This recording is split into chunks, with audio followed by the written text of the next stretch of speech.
Kairana Lok Sabha seat की सांसद इकरा हसन की शादी के बाद अब चर्चा हो रही है उनके भाई विधायक नाहिद हसन की शादी की। नाहिद हसन हमेशा ही चर्चाओं में रहते हैं। उत्तर प्रदेश की सियासत में तूफान लाने वाले नाहिद हसन अब राजनीति को लेकर नहीं बल्कि अपनी शादी को लेकर सुर्खियां बटोर रहे हैं। जी हां, हम उस नाहिद हसन की बात कर रहे हैं जिनकी चर्चा उत्तर प्रदेश विधानसभा चुनाव के दौरान सीएम उम्मीदवारों से कम नहीं हुई थी। नाहिद हसन और उनके परिवार का लंबा राजनीतिक इतिहास है। कैराना में उनके परिवार को कौन नहीं जानता। नाहिद के दादा से लेकर उनके माता पिता, चाचा चाची और कजिन तक सब लोकल चुनाव से लेकर सांसद और विधायक तक निर्वाचित होते रहे हैं। पूरा कुनबा सियासी है। यूपी से हरियाणा तक की पॉलिटिक्स में नाते रिश्तेदारों का दबदबा रहा। ऐसे में नाहिद हसन के लिए शादी के रिश्ते भी काफी आते हैं और सभी परिवार उनसे अपना रिश्ता जोड़ना चाहते हैं। लेकिन अब चर्चा हो रही है कि नाहिद हसन गुर्जर लड़की से शादी कर सकते हैं। दरअसल चर्चा इसलिए हो रही है क्योंकि एक इंटरव्यू में लोनी के विधायक नंद किशोर ने कहा कि चुनावी माहौल में इकरा हसन ने भाईचारे की खूब बातचीत की। तो ऐसे में इकरा हसन को मिसाल पेश करने के लिए अपने भाई विधायक नाहिद हसन की शादी किसी गुर्जर समाज की लड़की से करवा देना चाहिए। इसके बाद से लगातार सवाल उठ रहे हैं कि क्या नाहिद हसन की शादी किसी गुर्जर समाज की लड़की से होगी। गुर्जर विधायक नंद किशोर के इस बयान पर एक विवाद भी पैदा हो गया। वहीं अपने लेटेस्ट इंटरव्यू में नंद किशोर ने इसी विवाद पर सफाई भी पेश की। सफाई पेश करते हुए विधायक नंद किशोर ने कहा, इकरा हसन जी माननीय सांसद हैं, हमारी बहन है, बेटी हैं, तो हम उनके लिए नहीं कहा, हम तो अपने लिए भी कह रहे हैं। हम तो समाज के जितने भी बड़े लोग हैं, मतलब बड़े पदों पे हैं, जिनकी पहचान है, समाज के कारण ही पहचान होती है, उन लोगों को आगे आना चाहिए। क्योंकि ये मेरी लड़ाई नहीं थी। इकरा हसन जी शादी करें ऐसा कोई मतलब नहीं कहा है। मैंने कहा कि इस तरह का कदम वो आप ही लोगों ने पूछ लिया होगा हमसे कि उनकी शादी नहीं हुई, हमको तो मालूम भी नहीं है। तो अगर नई शादी हुई है तो हमने ये कहा कि अच्छा चांस है, अच्छा टाइम है। वो कोई पॉलिटिकल हमारी बात नहीं थी। हमने तो समाज के नाते, क्योंकि मैं समाज के कई बड़े संगठनों में रहा हूँ, संरक्षक भी हूँ, जो समाज के हमारे सामाजिक संगठन है गुर्जर समाज के, तो उस नाते एक पीड़ा, एक दर्द जो था वो मैंने कहा। अब उसमें कई लोगों को कहलवाया गया उलझुल हमारे बारे में, कोई हमारा खिलाफ प्रदर्शन कर रहा है और इस लेवल तक की बकवासें कर रहा है, तो बड़ा तकलीफ की बात तो है।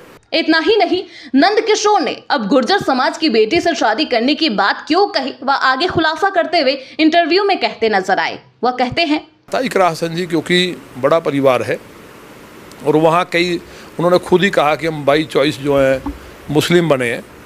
तो उससे पहले जो ये चौहान गोत्र मुझे लगता है शायद उनका भी है, और चौधरी वीरेंद्र सिंह जी जो हमारे समाज के एक स्तंभ हैं, और जो हमारे मनोवर हसन जी थे वो भी समाज के हमारे स्तंभ थे, और पुराना खानदानी परिवार है। इसी तरह बाबू हुकम सिंह जी तमाम थे। तो लेकिन ये जो मैंने कहा था, मैं इसलिए कहा कि बड़ा आदमी पहल करता है। मान लिया दहेज कोई गरीब ना दे, इसका कोई चर्चा नहीं होगी। अगर कोई बड़ा आदमी सांसद है, वो विधायक है या कोई जिला पंचायत अध्यक्ष है, वो अपने बेटे की 1 रुपये की शादी करता है तो उसका मैसेज जाता है, तो गरीब लोग इस लूटने से, इस लूट से बचते हैं। तो मैंने इस तरह कहा था कि इकरा हसन जी हमारी बेटी हैं। कोई भी योग्य, भाई कोई पॉलिटिकल आदमी हो सकता है, कोई MLA MP हो, या कोई उद्योगपति समाज में है, IAS है, क्योंकि वो भी खुद क्वालिफाइड है। तो अगर वो कदम उठाएं तो मैंने समझा कि भाई इससे एक समाज में मैसेज जाएगा। और जो हमारे पुराने नेता थे, जो समाज के अध्यक्ष थे, गुर्जर महासभाओं के अध्यक्ष रहे हैं, उन लोगों ने, जो पाकिस्तान तक से एक इंजीनियर थे, उन्होंने गुर्जर समाज पे बड़ी किताबें लिखी हैं, वो भी आते थे कभी। वो भी चौहान थे, अली हसन चौहान साहब, वो भी कैराना के आसपास के कहीं के थे, वो कभी पाकिस्तान चले गए थे, तो गुर्जर महासभा के कार्यक्रमों में आते थे। तो उन्होंने भी ये बात को बार बार कहा कि हमें आपस में रोटी बेटी का संबंध करना चाहिए। लेकिन वो संबंध तभी होगा जब बड़े लोग करेंगे। छोटे लोग जो बेचारे गरीब किसान हैं, उनके वो करेंगे तो लोग बाग उनके खिलाफ खड़े होंगे। जब बड़े लोग करेंगे तो फिर छोटे का हौसला बढ़ता है। तो हमने तो यही कहा था। तो इस बात को अन्यथा ना लिया जाए कि उनका शादी करने का मैसेज इस देश के लिए मील का पत्थर साबित होता। गुर्जर समाज की जो सामाजिक हैसियत है वो कई गुना बढ़ेगी, राजनीतिक हैसियत बढ़ेगी। सिख गुर्जरों में और हिंदू गुर्जरों में आपस में शादियाँ होती हैं, धर्म के बावजूद रोटी बेटी का हमारा रिश्ता है। गुरु गोविंद सिंह जी की माता गुजरी हैं, उन्होंने एक लाल ऐसा पैदा किया जिसने दुनिया के अंदर उनकी धमक और धाक रही कि विदेशी आक्रमणकारी भारत पे जो भी आए उनको बराबर कर दिया था। तो उन माता गुजरी हैं। तो हमारे सिख गुजर के गांव यहाँ भी हैं, मेरठ के आसपास भी, और जितने पंजाब में तो सिख बहुत गुजर हैं, वहाँ तो विधायक भी हैं। लेकिन वो रोटी बेटी का रिश्ता हिंदू गुजर और सिख गुजरों में कोई अंतर ही नहीं है। इसी तरह हमने कहा था कोई ऐसा नहीं था। गुजरों में जो परंपराएं हैं, गोत्र की परंपरा है, गुजर लिखते हैं, वो सारी आज भी हैं। हम लोग चाहे मुस्लिम गुजर हैं चाहे हिंदू गुजर हैं, आज भी गोत्र बचा के शादी करते हैं। तो हमारी सब चीज़ें लगभग कोई अंतर ही नहीं है। हुक्का पानी में भी नहीं है। चुनाव में भी यही नारा था अगर भाई हम भाई हैं। उन्होंने इकरा हसन पढ़ी लिखी है, उनकी मुझे बातें बहुत अच्छी लगी। जब उन्होंने नारा दिया कि मेरे भाई हैं, तो उसमें हिंदू गुजरों ने भी बहुत वोट दिया और अन्य हिंदुओं ने भी दिया, इस बात को लेकर के कि भाई समझदार लड़की है, इस समाज को जोड़ने के लिए चली है।